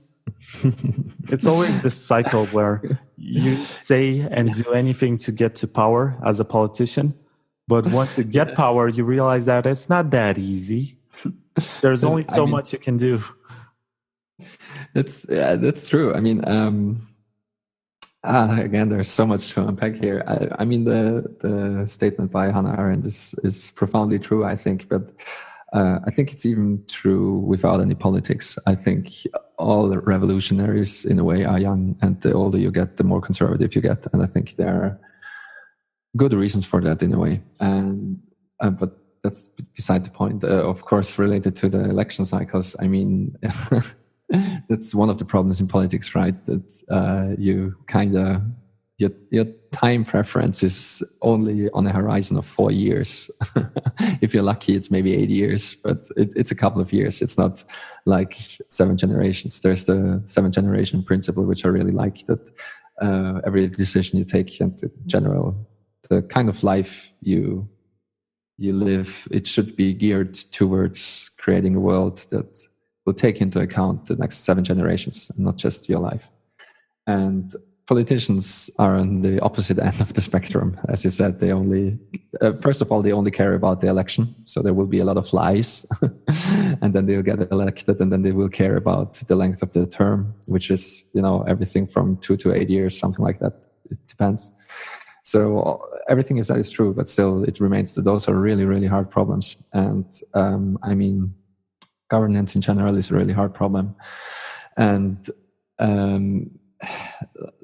as you said, I'm not a big fan of the military, but the research money that went into the military in the 50s brought us the internet. So I'm kind of a fan of that. And you never know what comes out of it. And you kind of have to fund research, and you also have to fund fundamental research like physics and other stuff. And the government pays for that as well for a big part of it. And there are always things that a lot of people maybe don't think it's a good idea to spend money on, but maybe in reality it is a good thing to spend money on that. I don't know, those are very hairy subjects, and we could talk about if it's better to have a group of experts or if it's better to just have the knowledge of the masses in a way. So all of that is baked into the problem of governments, and it's a really hard problem. And I think we will see that in Bitcoin as well. Is it more important to work on privacy and fungibility, or is it more important to work on decentralization? Is it more important to work on layer 2 solutions, or is it more important to squeeze every bit of available room out of the base layer? And those are also those are in principle dealing with the same question.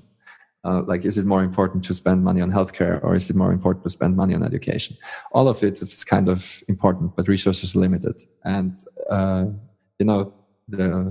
realized that the free market approach tends to be the most efficient in a way. And I think we see that also in Bitcoin, that people are working on everything all the time. And if something becomes more important, then people are working on that. And so again, I agree with you. I'm just saying that it's a really, really, really hard problem. And as you said before, once such a system is in place, like a system to collect taxes, for example, it only tends to grow. It doesn't tend to shrink. And it's funny because I used to be a big proponent of universal basic income because my background is in technology, and I still believe that, but I just don't know what to do about it. I still believe that more and more jobs will be automated, and I think that the coming wave of automation and artificial intelligence systems will make a lot of people obsolete, and a lot of, not the people obsolete, but a lot of jobs in a way obsolete. And I think that people aren't aware of that. You have many people that are studying to become a radiologist, for example, and already we have AI systems that are way better radiologists than the best radiologists that we have in the world.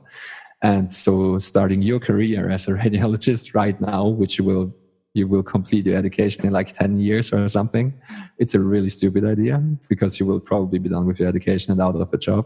And we see that all over the place, and people don't really realize that. And once fully autonomous cars hit, for example, then everyone will switch to that. It just makes economical sense, and a lot of people will be out of a job. And just re-educating these people, like a truck driver that drove trucks for 50 years, that's really hard to do. I would say it's almost impossible to do. And in the US, the Yang Gang and Andrew Yang, he proposes to provide everyone with a universal basic income, and everyone will get $1,000 a month or something like that. And the funny thing about that is that the same thing happens just once you have a state, and it tends to grow bigger. And once you have taxes, they tend to grow bigger. And once you have a universal basic income, people will vote for these politicians that will give them more money. So you will, once you have something like that in place, I'm pretty sure Young would win again, and the freedom dividend wouldn't be $1,000, but probably 1,500. And if you will run for office, telling everyone that, okay, the freedom dividend is now over, and you used to get $1,500 just for the fun of it, and now you won't get anything anymore because if you elect me, then I will cancel that. I mean, it's obvious that this is not going to happen. So I think, again, this will produce something that will just spiral out of control. And of course, it would hyperinflate the currency as well. And it's funny because you wouldn't be able to do that with Bitcoin. I mean, you would be able to do it in theory, but since supply is strictly limited, it kind of would find a balance, and it would behave in a way as if this wouldn't exist, because, you know, if everyone would get the same share of Bitcoins automatically just by right of birth, then it would be like everyone is getting nothing. You know what I mean? It would just subtract out of the global economic equation in a way. And yeah, those are fun things to think about. But again, all of these are really hard problems, and I don't exactly know what to do about it. I think, however, that Bitcoin in general will help to have a positive impact for all of those kind of problems. I agree. And also, instead of replacing jobs with machines, you can just reinvent jobs. For example, the truck driver can be the person in charge of making sure that the system works well. They can monitor the truck from a distance in front of their computer, and they're responsible for whatever happens, because I guess no matter how advanced the technology gets, you're still going to need somebody to account, because our legal systems are built according to this situation in which somebody has to be guilty for. Yeah, I mean, that's true, but it's a problem of scale, and we saw that in agriculture. And it's also, I mean, I agree completely. And I mean, we don't have to look far. I mean, look at some of the Bitcoiners. They reinvented themselves and they invented jobs out of nothing. And you can also point to Instagram models and YouTubers and streamers and professional computer players and so on. But it's a problem of rate of change and scale. Like, I think since all of these are exponential technologies, it can happen really quickly, and people are not good at adjusting with quick change. And also, it's true what you said about the truck driver, but then you will have one truck driver, like one person who used to be a truck driver, in charge of a fleet of, I don't know, 100 trucks or 1,000 trucks, whatever makes sense. And what do you do with the rest of those? And it's also, you know, the larger your set of skills is, the easier it is to reinvent yourself and invent new jobs. But if you are very, very specialized and are suddenly out of a job, it's really, really hard. And I think a lot of drivers are really specialized, and they just know how to drive in a way. And I don't mean that in a derogatory way. I mean, I don't think that any job is easy. So you kind of have to know what you're doing, and you need a lot of experience, and you have a lot of responsibility. But I think it's a hard problem. And I'd be surprised if the optimists about that are right. And I would be surprised that a lot of new jobs will spring up and people will migrate to these jobs. Or yeah, I would be very surprised if all of this has a good outcome, because the way I see it is that the younger generation doesn't make as much money as the older generation for a multitude of reasons. And I think that's also why Bitcoin is very attractive to young people, because young people inherently realize that in a way. I mean, my father, for example, we were a family of 5, and he was able to support everyone with one job in a way.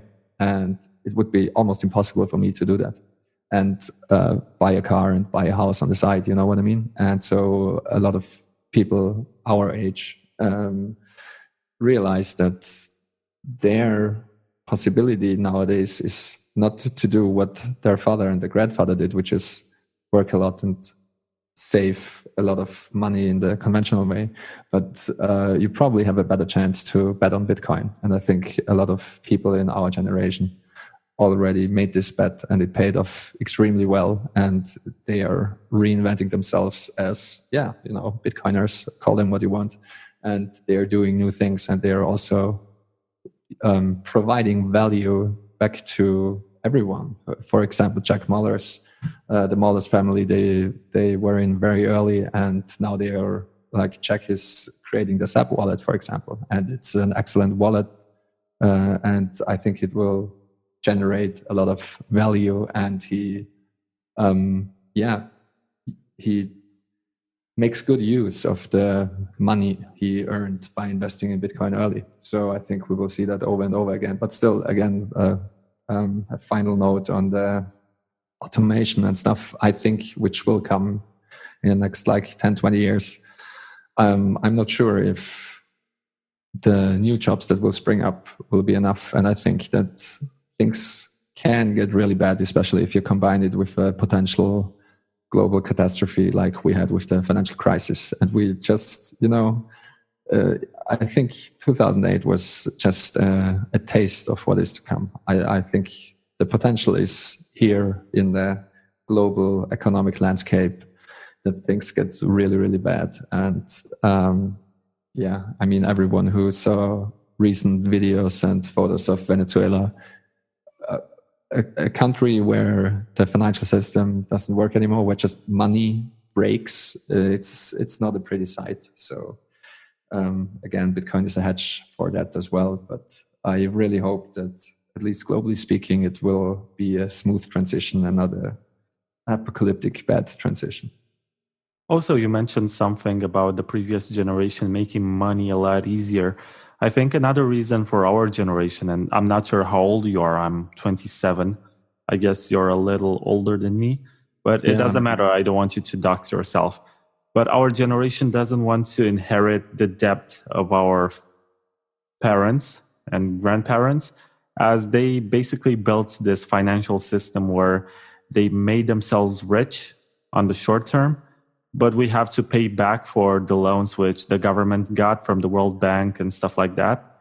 And this translates in a lower purchase power. And basically, I guess my generation here in Romania is in this kind of modern slavery where if we want to get a house like our parents did, then we have to work for 30 plus years to pay back the loan.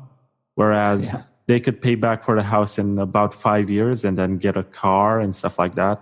That's no longer possible. The price of real estate has increased disproportionately with the incomes.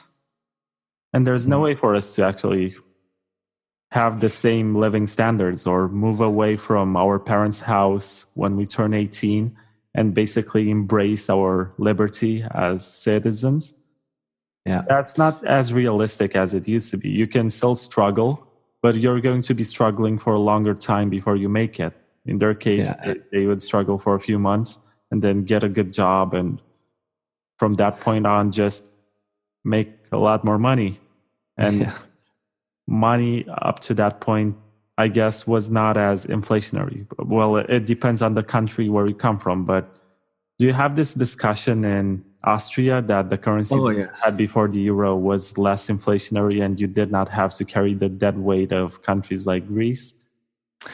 Yeah, we have these discussions sometimes. I mean, it generally loops back just to inflation. That it used to be called the Austrian shilling, and it's just funny to look back. I remember, I bought my first beer in shilling, for example, and so I kind of know what things used to cost, and it's insane to look back and not adjusting for inflation. Looking back, how the actual purchasing power changed, and we have these kind of conversations, but like I'm in my mid 30s now, and all of my friends are getting married, having kids, or having their third kid, and they're all getting loans and buying houses. And I think what you said is profoundly true, and it's even worse. Like, it's not that I would even go as far as to say, except if you're really, really lucky, you have almost no way of paying back your house in full. And I'm saying that because I talked to an architect a while ago. It's a friend of my girlfriend, actually. She has 2 kids now and a husband, and she just got a loan, a huge loan, and they bought a house. And she knows how the house is built, and she knows all the properties of all the walls and of all the substance that the house is made of. And her loan runs for 35 years, and some of the substances that are built, like they used to build the house, they have a shelf time of 30 years. So the house will be, in a way, garbage after 30 years, but the loan runs for 35 years. So, you know what I mean? You don't even pay back your house in full. Before you even paid back your house, it already needs to be renovated in a very big way, because the substance of the house is already bound to collapse in a way. So it's a fiat house. It's a fiat house paid by fiat money and with horrible conditions with the loan. And all of this assumes that both parents can work their current jobs for the next 35 years. And I think that's the thing that's most unrealistic about it. And also it assumes that there will be no other financial crisis or other economic collapse. And I think also that is quite unrealistic. And so I think it's even worse than most people think, because no matter what you do, thinking that you will be doing the same thing, earning the same salary, that even adjusted for inflation for the next 35 years, I think that's just insane. Just look back 35 years, like 80% of the jobs are, I don't know, at least from my group of friends that I have, they didn't exist. I mean, the world is so different than it was 30 years ago. It's kind of insane to think about it. And that's, again, it's a hard question. I don't know what to do about it. I would just say that one of the best things someone in this kind of situation can do is stay as flexible as you can. Like, be aware that things are happening in the world and be prepared to move, maybe, if you have to, and just stay flexible also in terms of what you do and what kind of education you choose. So the more skill sets you have, the better, I would say. I'm really happy when I get to discuss these topics with other people from Europe, because here in Romania, we like to point our fingers to Western European countries and say they had it figured out. They know what to do. It works. And in our case, it doesn't. And it's always the fault of somebody else. And we like to put the blame on people. But now that I realize that it's basically the same kind of situation and we're all screwed to pretty much the same extent, I'm not sure if I should feel more comfortable with the situation or feel much more enraged that there is no escape from this. Yeah, it's a good point. Not sure if you should be happy about it or sad about it, that everything's back. No, I mean, it kind of works, I mean, in Central Europe in general,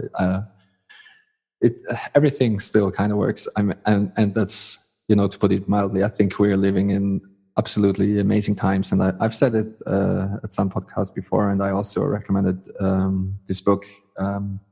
It's called The Better Angels of Our Nature, and the subtitle of it is How Violence Has Declined in the World. And but apart from violence, I think we're living in the best times historically, despite the catastrophe of fiat money. So I truly believe what Saifuddin is saying, that if we manage to revert to a gold standard, we will have a second Renaissance and a second Belle Epoque, like the time where we were on the gold standard. It was one of the most, the most, I'm about to say preposterous, but that's the wrong word. Prosperous, that's it.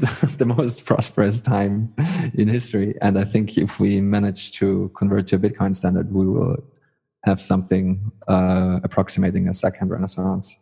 But again, I think that in general, everyone is having the same problems. And just by happenstance and luck of history, I'm born in Austria and you're born in Romania. And so I'm in general better off than you are, just for historical and geopolitical reasons. And but still, I think when you talk to people, everyone kind of realizes that things are a little bit crazy, and it feels like it can't work for much longer. Like the systems that are currently in place, they feel very brittle as well. And I think, again, 2008, the economic crisis, it was one tiny taste of what can happen. And I think we were very, very lucky that it didn't get worse. And I believe that I think it's almost obvious to me, since governments in general and the central banks of the world in general, they didn't do anything to course correct. They only made things worse. So similar crises are about to happen. And yeah, I'm not sure what will happen after that, because maybe some governments and some countries are quick enough to adopt sane policies, and the people that can afford will flock to those countries and those jurisdictions. But maybe it will be something completely different. And what I can think of, for example, is that something like a parallel economy and a parallel system will evolve. And I think we just see that online. I mean, for example, also in terms of creative work, just look at all the creative works that are generated online and circulated purely online. I mean that really as a parallel world, like niche videos and niche works of art that are created. It's unthinkable that this would have happened in the real world, quote unquote. And I think similar things can happen in the economy as well. And I think we already see that happening. I think that's also so fascinating about Bitcoin, is that everything is happening all the time at the same time. People talk about the 3 properties of money in Bitcoin. And I think Bitcoin is evolving at such a fast rate that people use it as a store of value, as a medium of exchange, and as a unit of account at the same time, but it's not the same set of people. Like traders will use it as a unit of account, because if you trade shitcoins, then the only thing that counts is how much Bitcoin you have. A lot of people use it as a store of value, because especially if the value of like the government currency you happen to have to use is inflating or even hyperinflating. And I myself use it as a store of value, even though the euro is kind of fine. But just the obvious relative strength of Bitcoin over just a couple of years makes me prefer Bitcoin as a store of value to the euro. And of course, there are many things that you can only get online by using Bitcoin as a medium of exchange. So all of this is happening at the same time. And I think, yeah, it's already happening with a parallel economy as well. Like there are some people that, for example, for God's sakes, they create Twitter banners for people and they're paid in Bitcoin. And not only Twitter banners for people, but Twitter banners for Bitcoin people. And so we already kind of have a very weird parallel economy where people will work for Bitcoin, are getting paid in Bitcoin, and they pay goods and services in Bitcoin. And maybe that's one way out of global catastrophe, in a way that the parallel economy is big enough so that it doesn't really matter what happens with the rest of the world. And I think we saw that, for example, with the death of newspapers and other publications.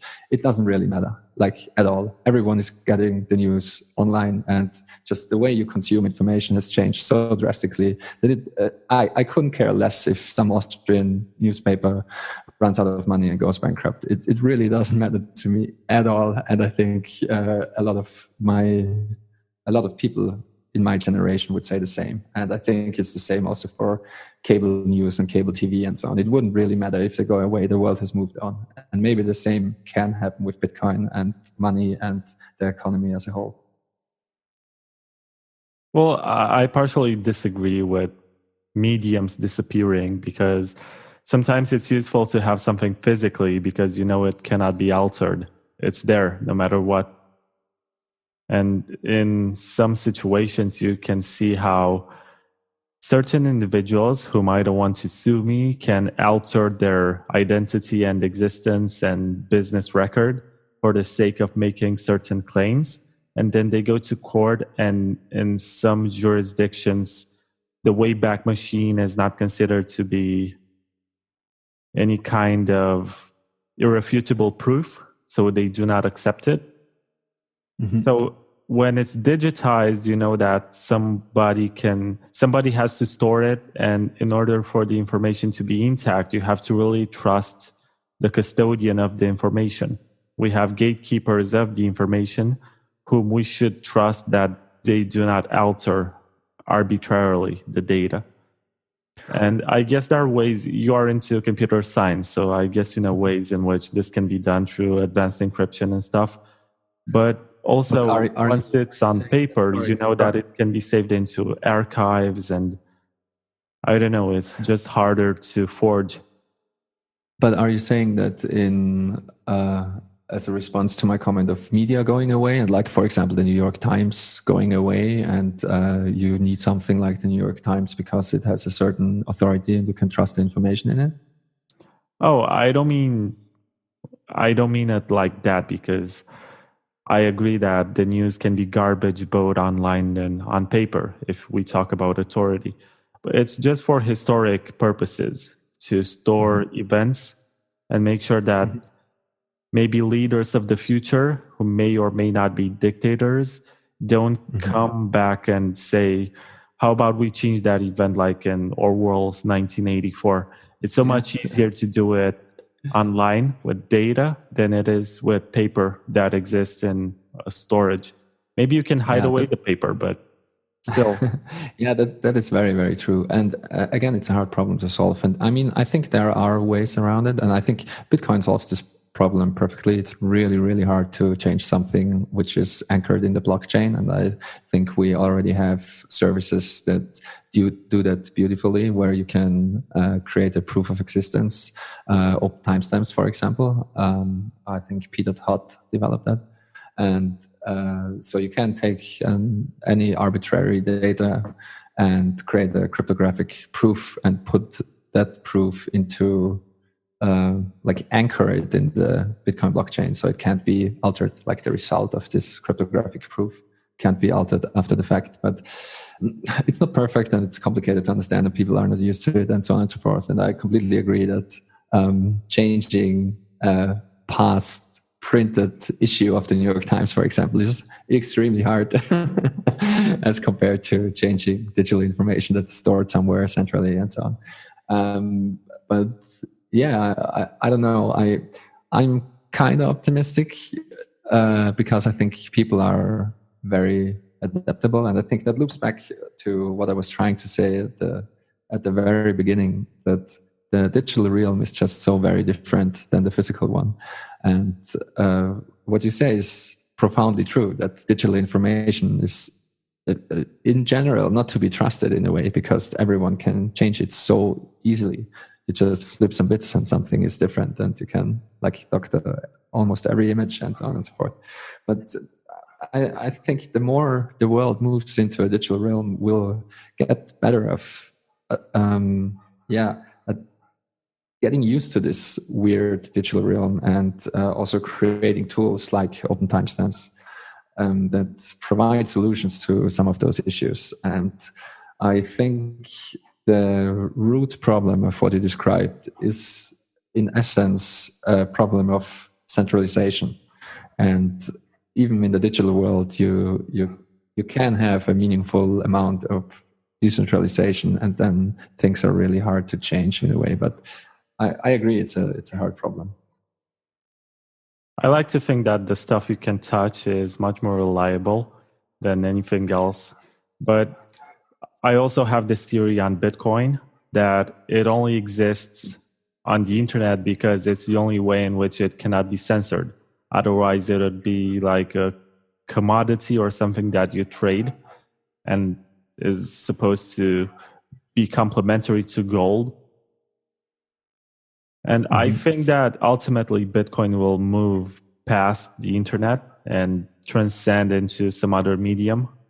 Maybe radio and satellites. That's the future.